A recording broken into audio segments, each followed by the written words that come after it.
A dramatic escalation unfolded today in Myanmar's war-torn Shan State Karenni borderlands as multiple anti-junta forces staged a coordinated assault using ground units and drone warfare.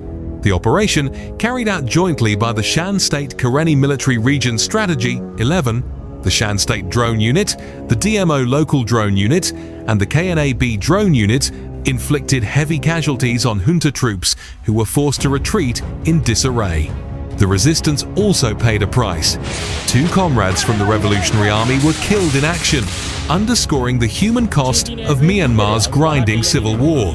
This attack illustrates not only the growing sophistication of anti-junta operations, but also the unique role of drone warfare in shaping the battlefield.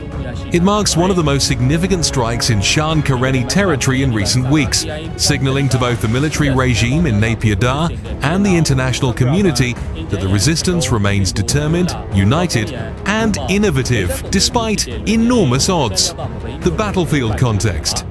Shan Karenni frontlines. To grasp the full weight of this operation, one must understand the geography and political significance of the Shan Karenni frontier. Shan State, Myanmar's largest state by landmass, has historically been a patchwork of ethnic armed organizations. For decades, groups like the Shan State Army, SSA, and various militias have held sway in different pockets, often engaging in uneasy truces with the central military. Since the 2021 coup, Shan has become a critical testing ground for alliances between local ethnic armies and the broader People's Defense Force (PDF) movement. Karenni State, Kaya State, by contrast, is smaller but has been one of the fiercest centers of anti-junta resistance. The Karenni Nationalities Defense Force (KNDF) and the Karenni Army (KNA), alongside civilian PDFs, have effectively denied the junta control of much of the state, making Karenni a showcase of resistance resilience. The DMO, Demoso area, lying on the Karenni-Shan border, has been especially symbolic.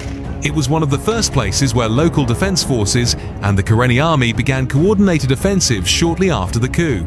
Holding DMO is vital. It connects the Karenni heartland to Shan roots and is a gateway towards central Myanmar. Today's joint attack unfolded within this contested borderland, where Shan and Karenni fighters increasingly cooperate. The military junta has long sought to isolate ethnic resistance groups from one another, but this operation demonstrates that such barriers are breaking down. Anatomy of the attack. Eyewitness reports and statements released by resistance outlets confirm that the operation was meticulously planned and executed. The Shan State Karenni Military Region Strategy 11 provided battlefield leadership and ground coordination. The Shan State Drone Unit and the DMO Local Drone Unit supplied aerial capabilities drones armed with small explosives and surveillance systems.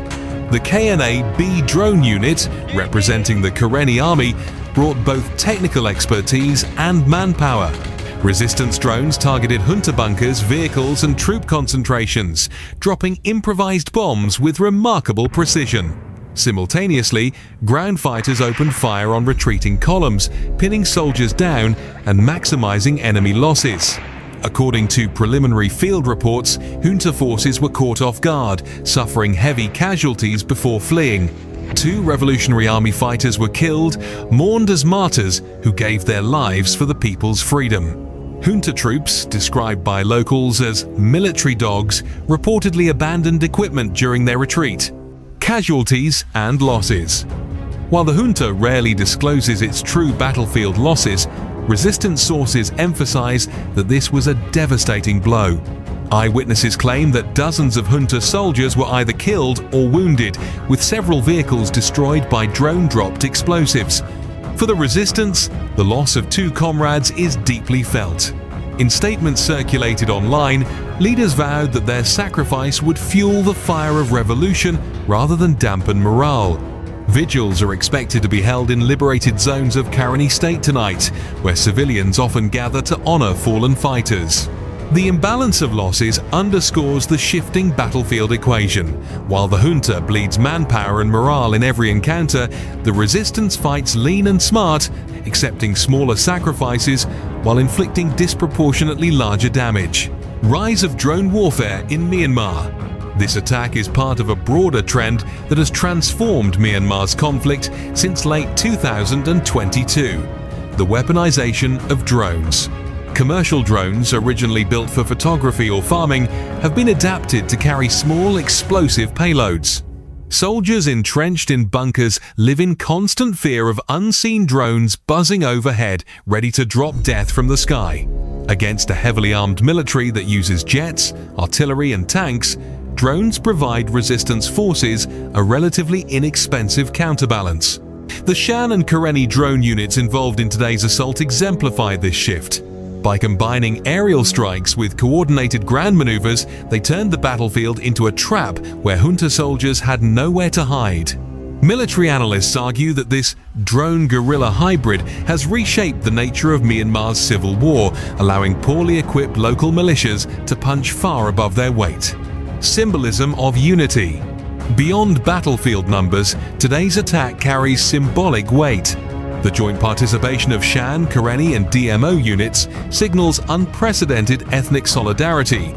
Historically, Myanmar's resistance movements have been weakened by fragmentation. By uniting across states, these groups send a powerful message: the junta cannot isolate them. The Zo, Karenni, Shan and Burmese majority PDFs all now share trenches, proving that the revolution is no longer confined to ethnic or regional grievances, it is a national struggle. By sacrificing their own lives, the fallen comrades stand as martyrs whose memory reinforces the movement's moral legitimacy. This kind of unity is exactly what the junta fears most. Its strategy has long relied on divide and rule, but today's operation shows that the tide is turning. Civilian dimension. Local civilians in Shan Karenni villages have borne the brunt of the junta's counterattacks. Airstrikes, artillery shelling, forced quartering and mass displacement. However, when resistance units score a victory, it brings short-lived relief and hope. Villagers reportedly cheered as junta forces retreated. Some even risked returning briefly to abandoned farms to collect food supplies. But fear lingers. Experience shows that the junta often retaliates by bombing civilian areas, even far from the battlefield. Humanitarian groups are already warning of fresh displacements if the military launches reprisal strikes in coming days. Political ramifications. This assault comes at a time when the junta faces mounting pressure on multiple fronts. In the north, the Three Brotherhood Alliance, MNDAA, TNLA, AA, continues to press offensives in Shan and Karenni. In central Myanmar, PDFs harass military convoys, making supply lines perilous. In the west, Chin and Sagaing resistance forces push closer to regime garrisons. In Karenni State, the junta has already lost control of wide swathes of territory. By launching a joint Shan-Karenni strike, the resistance demonstrates that multi-front coordinated operations are possible. This complicates the junta's calculus, stretching its already exhausted manpower and raising doubts about its ability to hold territory. Internationally, such operations strengthen the argument that Myanmar's opposition is not just surviving, but advancing.